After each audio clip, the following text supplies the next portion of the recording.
था तो मैंने जो 11th में एडमिशन ली थी 12th भी वो निकल गए, लेकिन मैंने वो बच्चे ही नहीं देखे। तो हमारा ये इतना तालमेल टूट गया कि वो बच्चे कह ही नहीं सकते हैं कि ये हमारा प्रिंसिपल था, ये हमारा टीचर था, ये हमारा वो था।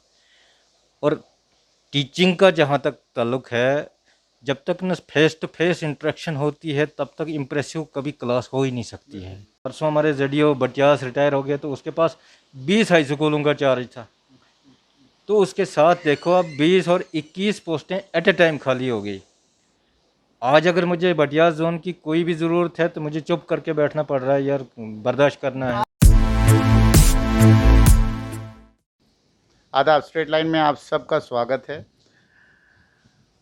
एजुकेशन विभाग जिस तरीके से कोविड में जो है सफ़र कर चुका है, उससे उभरना जो है बहुत मुश्किल है, लेकिन स्टिल जो हैं, जो अफसरान हैं, जो अलग अलग ओहदों के ऊपर जो है अभी कार्यभार हैं और जो काम कर रहे हैं एजुकेशन डिपार्टमेंट में, आज के दौर में ख़ास तौर पे बहुत ही मुश्किल है, क्योंकि ऑनलाइन क्लासेस को कंडक्ट करवाना और उन इलाकों में जो पहाड़ी इलाके हैं, वो ख़ास तौर पे डोडा में अगर आप देखें तो टोपोग्राफिकली बहुत मुश्किल है, बिकॉज़ इसमें कुछ इलाके ऐसे हैं जो बहुत ही गरीब इलाके हैं और वहाँ पे मोबाइल फ़ोन का होना और किसी व्यक्ति को ऑनलाइन एजुकेशन प्राप्त करना बहुत मुश्किल है। आज इसी विषय पे हमसे बात करने जो हैं आए हुए हैं चीफ एजुकेशन ऑफिसर डोडा, उनसे हम बात करें। सर, आपका स्वागत है स्ट्रेट लाइन।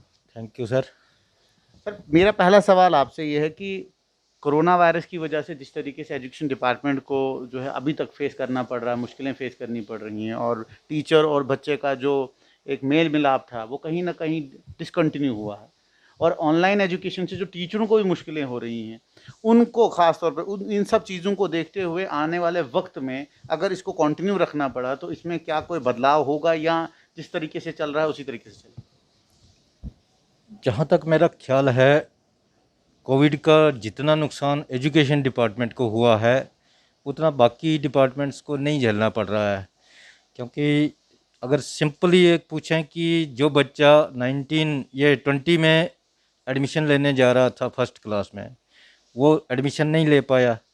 अब उसने 21 में लेनी थी, वो तब भी नहीं ले पाया। इसका मतलब वो लेट हो रहा है। अगर वो 5 साल की उम्र में स्कूल जाना चाहता था, अब वो 7 साल की उम्र में जाएगा। इसी तरह से अगर हम देखेंगे, अब मैं एज़ प्रिंसिपल कहूँगा कि जब मैं प्रिंसिपल था तो मैंने जो 11th में एडमिशन ली थी 12th भी वो निकल गए, लेकिन मैंने वो बच्चे ही नहीं देखे। तो हमारा ये इतना तालमेल टूट गया कि वो बच्चे कह ही नहीं सकते हैं कि ये हमारा प्रिंसिपल था, ये हमारा टीचर था, ये हमारा वो था। और टीचिंग का जहाँ तक ताल्लुक़ है, जब तक न फेस टू फेस इंटरेक्शन होती है तब तक इम्प्रेसिव कभी क्लास हो ही नहीं सकती है। ऑनलाइन हम जितनी भी ट्राई करते हैं, ठीक है, हमारा आज के डेट में अच्छा चल रहा है। ये नहीं कह सकते हम कि बिल्कुल हम पीछे हार गए हैं या हमने अपनी ट्रायल जो हैं वो छोड़ दी है। लेकिन ये है कि जो टीचर क्लास में अपना इम्प्रेशन जमा सकता है वो ऑनलाइन में, क्योंकि हम देखते हैं, मैं खुद वॉच करता हूँ क्योंकि मैं अपने टीचर्स का वो ग्रुप में हमेशा जुड़ा रहता था और मैं सबकी क्लासेस चेक करता था बीच में जाके। तो सभी बच्चे सीरियस नहीं होते हैं जो हम बिल्कुल रेगुलर क्लासेस में कर लेते थे। लेकिन चलो, ये ऊपर वाले की मार है, हमें इस लाइन पर ला के खड़ा कर दिया है और हमें इसको चैलेंज को स्वीकार करना है, तो हम कर रहे हैं। आज की डेट में जो हम ऑनलाइन क्लासेस चला रहे हैं, 20 में भी चलाई, 21 में भी चला रहे हैं। 20 में तो हमारा थोड़ा सा उतना एक्सपोजर नहीं था, काफ़ी देर लगी हमें सुधरने में, काफ़ी देर लगी उसको अडॉप्ट करने में। लेकिन 21 में जहाँ तक मैं अपना कहूँगा कि मार्च में जो ही क्लासें लगी थी तो हम ये एक्सपेक्ट कर रहे थे, यार इस तरह से चलो कि अगर कुछ कल हो जाता है तो हम उसके लिए तैयार रहें। और आप यकीन करें या न करें, हमने एक पूरी स्कूल की क्लास लगाई थी और हमने वहाँ पर सारे ऑप्शन डाल दिए थे कि हम अपने बच्चों के बीच में किस किस जगह से, कहाँ से, कौन सा वो चीज़ अपनाएंगे कि हम डायरेक्टली उनसे कांटेक्ट कर पाए। उसमें हमारा माइक्रोसॉफ्ट एक आ जाती है एप्लीकेशन एक, जिसमें हम कम से कम 300 बच्चों को एट ए टाइम क्लास ले सकते हैं और बिल्कुल फिज़िकली वो सामने है। इसी तरह से हमारा जूम है, वो भी। तो हर जगह हमारे ये जो ट्रेंड फैकल्टी थे, जो टीचर्स थे, उन्होंने वहाँ क्लास ली थी बाकायदा। मैं उसमें खुद बैठा था। हर एक टीचर को हमने वो बिल्कुल एप्लीकेशनें डाउनलोड कराई, वहीं पर सारा कुछ करवा के, तो मतलब टीचर्स को अभी कोविड की ना छुट्टी हुई थी ना कोई कुछ डिक्लेरेशन हुई थी, तो हम अपनी तरफ से तैयार थे। तो उसके बाद अगर मैं उसी चीज़ को ले लूँ तो हमारी जितनी भी क्लासेस चली वो सारा इम्प्रेसिव थी। दिक्कत हमें आती है कि जहाँ हम पिछड़ जाते हैं, और वो किस वजह से, गरीबी की वजह से। हमारे इलाके बैकवर्ड हैं, हमारे दूर दूर इलाके हैं, और कुछ बच्चे ऐसे हैं बेचारे जो अफोर्ड नहीं कर पाते हैं। तो उन लोगों के पास पहुंचना टीचर के लिए बड़ा एक चैलेंज है। सीओ साहब, अगर देखा जाए तो समग्र शिक्षा अभियान में बाज़ाब्ता आईसीटीज़ के लिए पैसा लाया गया, रखा गया, उसमें शायद कुछ आईसीटीज़ बनी भी हैं, ठीक है। आपको नहीं लगता है कि हर हाई सेकेंडरी में, ख़ास तौर पे डोडा की हाई सेकेंडरी में या किसी हिली एरियाज़ में, वहाँ पे कंप्यूटर सेटअप हो, वहाँ पे आईसीटी लैब्स हो, क्योंकि आने वाले वक्त में, क्योंकि जो केंद्र सरकार है उनका गोल ही यही है किसी भी तरीके से जो है आईटी रेवोल्यूशन को जो है बढ़ाना है, और ख़ास तौर पे एजुकेशन को मॉडर्नाइज़ करना है। दूसरा इसी से जुड़ता हुआ सवाल कि टीचर्स जो थे, जैसे लेक्चरर जो बन गए, टीचर से मास्टर्स लेक्चरर, उनको शायद बहुत मुश्किल आई है इस ऑनलाइन टीचिंग में, रैदर देन जो नए टीचर्स अभी रिक्रूट हुए हैं। आपको नहीं लगता है, बिकॉज उनको सीखने में बहुत दिक्कत हुई? नहीं, मुझे ये चीज़ नहीं लगती है कि दिक्कत आई। हाँ, हमारे जो पुराने टीचर थे जो 50 अबव पहुंच गए हैं उनको दिक्कत आ रही है। जो नई जनरेशन है हमारे पास, नए लेक्चरर्स हैं, चाहे वो टीचर है, मास्टर है, उनको कोई दिक्कत नहीं, वो टेक्नोलॉजी से जुड़े हुए हैं और उनको अडॉप्ट करने में फुर्सत नहीं लगती है। अगर हम छोटे बच्चे को भी दे देंगे मोबाइल, वो 5 मिनट में हैंडल कर लेता है, मेरी सारी वो प्रॉब्लम सॉल्व करता है। मुझे आधा घंटा लगता है उसको अडॉप्ट करने में। तो वो चीज़ें जो है वो मुश्किल मुझे नहीं लगता है। हाँ, जो पुराने टीचर्स हैं उनके लिए तो दिक्कत हो रही है। तो आईसीटीज़ का सर, आईसीटी आईसीटी का जहाँ तक ताल्लुक है, आईसीटीज़ हमारे अच्छे फंक्शनल हैं। ये बात नहीं है कि हमारे सिर्फ बन गए, खोखे बन गए या चल गए। लेकिन आईसीटीज़ का जो पहले हमारे पास आया था कि जो सिस्टम चलेगा कि हम आईसीटीज़ के थ्रू बच्चों को लेसन देंगे, और वो हमारे चल भी रहे थे, ऐसी बात नहीं है। मेरे मैक्सिमम लेक्चर्स जो थे तो वो आईसीटी में जाके तो वो बिल्कुल, और उसके साथ हमने क्या कर दिया था बाद में कि उसको जोड़ दिया था। जिन स्कूलों में हमारे लेक्चरर्स नहीं था, मतलब फिज़िक्स का लेक्चरर अगर हमारे लेसन दे रहा है आईसीटी में, तो अगर वो किसी दूर के स्कूल में जहाँ लेक्चरर नहीं है, उनको हम बोलते थे कि यार अपनी आईसीटी ऑन करो तो आपको ये लेसन जो है वो डायरेक्ट। तो इस तरह से हम मैक्सिमम स्कूलों को जोड़ के तो चलाते थे। तो सर सारे सब्जेक्टों में वो जो था, आईसीटी जो है ये बहुत अच्छी चीज़ है और इसको हमें प्रमोट भी करना चाहिए, इस पर हमें। अच्छा, दूसरा सवाल जो है, ख़ास तौर पे जो हेडलेस इंस्टीट्यूशंस हैं अभी, जिसमें हेड मास्टर्स आते हैं, और ख़ास तौर पे कुछ ऐसे एरियाज़ भी हैं जैसे जेडीओ ऑफिसेज हैं, उनको जो है अभी क्लर्क का जो है सेंक्शन नहीं है, वो उनका ऑफिस का इंफ्रास्ट्रक्चर का प्रॉब्लम है। ये मतलब हर जगह पे है, ये डोडा में ही नहीं बात कर रहा हूँ, हर जगह पे ये दिक्कत है। तो क्या लगता है, क्योंकि अब आपने कार्यभार संभाला है चीफ एजुकेशन ऑफिसर डोडा का, तो क्या लगता है कि ये सब मुश्किलों का हल जो है निकल पाएगा आपके दौर में? हल तो वैसे मेरे पास तो है नहीं, मुझे भी ऊपर से आता है कि ये काम करके दे दो, तो हम भी आगे यही बोल देते हैं कि यार किसी बहाने से करके दे दो। बाकी मेरे पास कोई ऐसा आदमी नहीं है, कोई एक्सेस सैंक्शनिंग अथॉरिटी नहीं है कि मैं वहाँ पर कोई पोस्टें क्रिएट करूँ, पोस्टों पर किसी को डाल दूँ। इंटरनल अरेंजमेंट के द्वारा हम कोशिश करते हैं कि वो चीज़, वो जगह सफ़र ना हो। अभी मेरे पास 51 हायर सेकेंडरीज में से 30 पोस्टें जो है खाली हैं। दिक्कत तो मुझे आती है, यहाँ बैठ के भी आती है, वैसे भी बैठ के आती है। और ये आज की दिक्कत नहीं, ये काफ़ी देर से चल रही है दिक्कत। जब मैं ठाठरी में हायर सेकेंडरी प्रिंसिपल था तो मेरे पास 12 हायर सेकेंडरीज थे एट ए टाइम। तो नेचुरली मैं जस्टिफाई नहीं कर पाता था काम को, जो मैं डायरेक्ट स्कूल को दे सकता था वो बाकियों को नहीं दे पाता था। सिर्फ वो बिल साइन करने तो चलो काम चला लेता था। तो वो आज दिक्कत आ रही है। परसों हमारे जडियो बटियास रिटायर हो गए तो उसके पास 20 हाई स्कूलों का चार्ज था। तो उसके साथ देखो अब 20 और 21 पोस्टें एट ए टाइम खाली हो गई।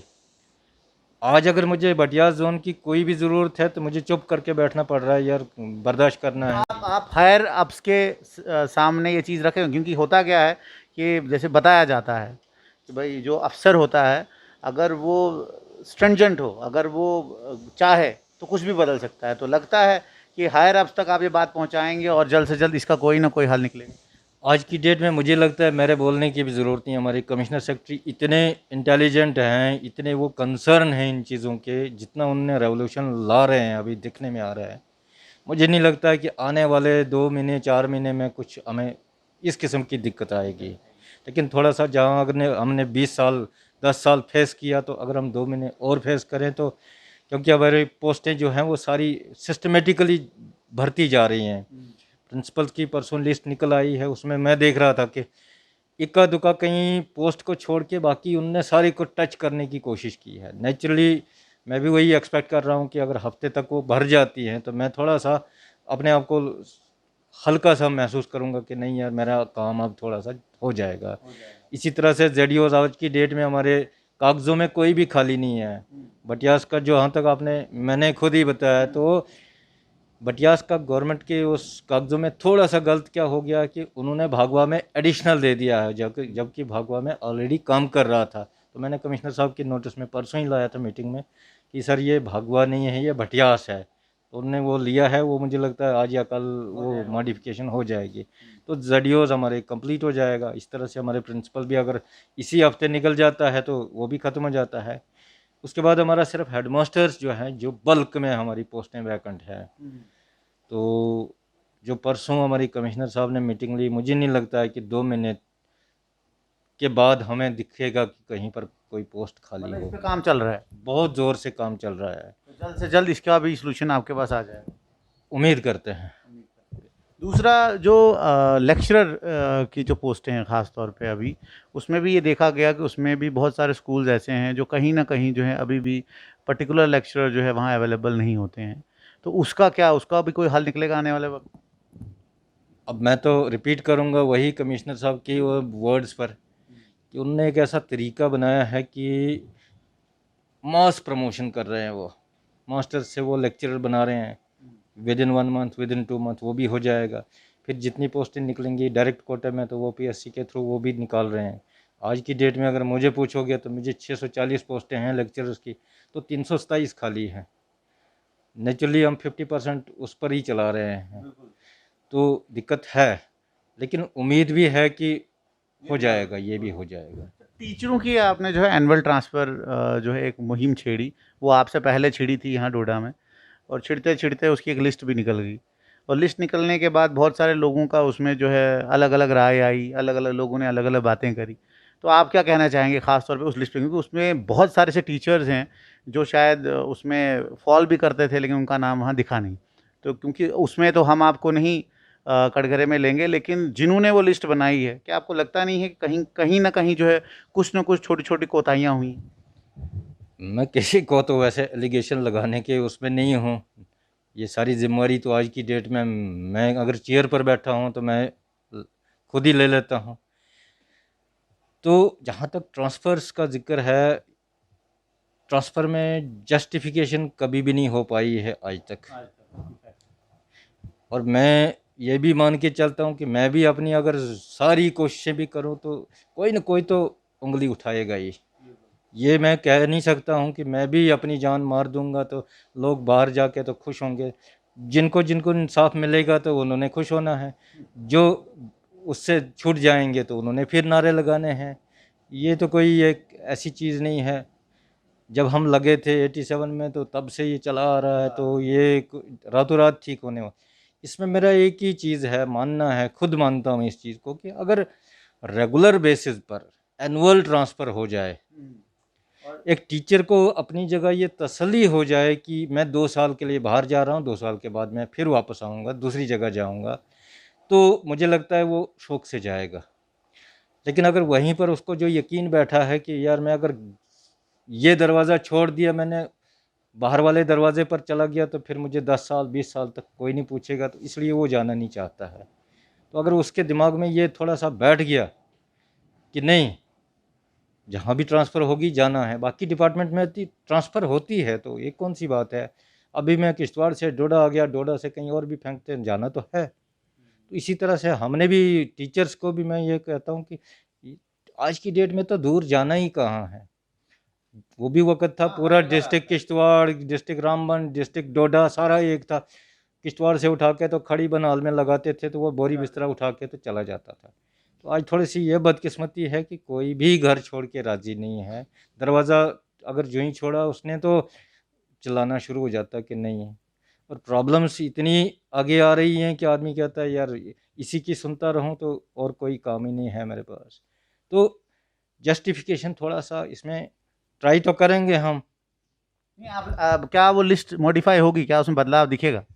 मॉडिफाई नहीं होगी, लेकिन जिन जिन ने ऑब्जेक्शन की है उन पर थोड़ा सा गौर ज़रूर करेंगे। गौर मतलब अगर कहीं पे लग रहा है कि किसी के साथ नाइंसाफ़ी हो रही, क्या उसका नाम उसमें दिख सकता है? किसी हद तक हम ट्राई करेंगे फिर से उसमें जाने की। हुँ।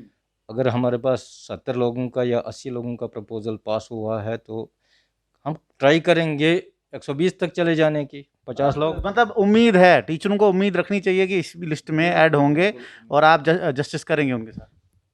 मैं पहले कह रहा हूँ कि मैं जस्टिस तो नहीं कर पाऊँगा, लेकिन कोशिश करूँगा, कोशिश करूँगा। ज़रूर। दूसरी सबसे बड़ी बात कि जब आपने ये कुर्सी सँभाली, क्योंकि ये कुर्सी बहुत बोलते हैं ना खतरनाक कुर्सी है। इस कुर्सी में क्योंकि जैसे आपने अभी कहा, खुद कहा कि मैं जितना भी कुछ करूँ, जो है बातें तो तब भी चलनी है ट्रांसफ़र्स की। ट्रांसफ़र से उठ के मैं बात करूँगा, जितने भी स्कूल्स हैं आपके यहाँ पे जो हिली एरियाज़ में हैं, उनका इंफ्रास्ट्रक्चर कहीं न कहीं जो है वो कमज़ोर है। तो क्या आने वाले वक़्त में जब कोरोना हटेगा, उसके बाद क्या वो चीज़ दिखेगी कि भई उसमें इंफ्रास्ट्रक्चर में भी बदलाव थोड़ा बहुत आ जाएगा? इंफ्रास्ट्रक्चर पर तो गवर्नमेंट भी बहुत ज़ोर दे रही है आज की डेट में। तो मुझे लगता है हर स्कूल में हर जगह पर काम लगा हुआ है। कहीं 1 एसीआर, कहीं 2 एसीआर, कहीं अपग्रेडेशन, कहीं मतलब इस तरह से कोई भी स्कूल आज की डेट में छूटा नहीं है। लेकिन फिर भी अगर कोई रह गया हो तो हम उसको कागज़ों में लाएँगे, प्रपोज़ करेंगे, उस पर भी गौर करेंगे, ऐसी कोई बात ही नहीं है। बच्चों का अब एक सवाल है, बच्चे ये पूछ रहे हैं ख़ास तौर पे डोडा के, और पेरेंट्स भी ये पूछ रहे हैं कि कब वो दिन आएगा जिस दिन जो है ये स्कूल खुलेंगे। और पेरेंट्स इसलिए ये पूछ रहे हैं आपसे कि भाई कब ये बच्चे जो हैं स्कूल में जाएँगे और कुछ राहत उनको मिलेगी, और बच्चे ये पूछ रहे हैं कि कब उनको दोबारा जो है स्कूल का मुँह दिखेगा। मतलब उसमें क्या राय है आपकी? कोविड हमारा कब तक साथ देता है ये तो ऊपर वाला ही जानता है। हम तो वैसे भी रिस्क अगर ले भी लेते हैं स्कूल खोलने का, खैर मैं तो ये डिसीजन करने वाला नहीं हूँ, गवर्नमेंट खुद डिसीजन लेने वाली है। उनके ही उसके आदेश अनुसार हम सब कुछ करेंगे। लेकिन अगर हम तैयार भी होंगे तो पेरेंट फिर भी अपने बच्चे को अलो नहीं करेगा जल्दी में। ये हमने पिछले साल भी देखा। हाँ, जब लास्ट में एग्ज़ाम चलने थे तो एग्ज़ाम के लिए तो मजबूरी थी लोगों को, एग्ज़ाम में बच्चे आए थे।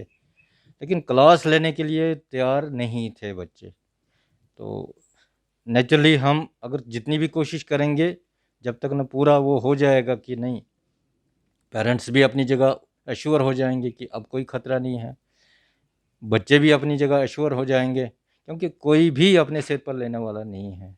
अगर मैं कल यहाँ से अनाउंस कर दूँ कि हम स्कूल खोल देंगे, वो तो होना तो वही है जो ऊपर वाले को मंज़ूर है। लेकिन अगर कुछ ऊपर-नीचे हो जाता तो मेरी तो शामत आ गई, मैं कुछ जवाब देने वाला नहीं हूँ। मतलब इसकी मैं एग्ज़ाम्पल देता हूँ कि बडौत में जो हादसा हुआ था पीछे कुछ 4 बज चुके थे, 4 बजे के बाद छुट्टी हो गई थी, फिर रास्ते में कुछ हो गया। तो वो कहते बाद में इल्ज़ाम लगा कि टीचर जो थे वो बच्चों के साथ घर क्यों नहीं पहुँचाया था उनको। तो नेचुरली एक्सपेक्टेशन जो है वो जहाँ तक हम कोशिश करते हैं उससे आगे बढ़ना शुरू हो जाती है। अगर मैं 10 को जस्टिस करता हूँ तो 12वां बोलता है नहीं मैं क्यों छूट गया। तो नेचुरली यहाँ आदमी थोड़ा-सा इसी के साथ जुड़ता हुआ एक सवाल है कि क्या आपके जितने भी टीचर, लेक्चरर, प्रिंसिपल, हेडमास्टर जो कि आसार काम कर रहे हैं ऑनलाइन, क्या उनके लिए कोई ऐसा प्रावधान निकला है कि उन सबको वैक्सीनाइज़ किया जाएगा? हाँ, ये तो गवर्नमेंट की तो एक गाइडलाइन है कि जितने भी लोग हैं वैक्सीनेट हो जाएँ। और बार-बार रोज़ आते हैं सर्कुलर कि आपके कितने बच्चे हैं।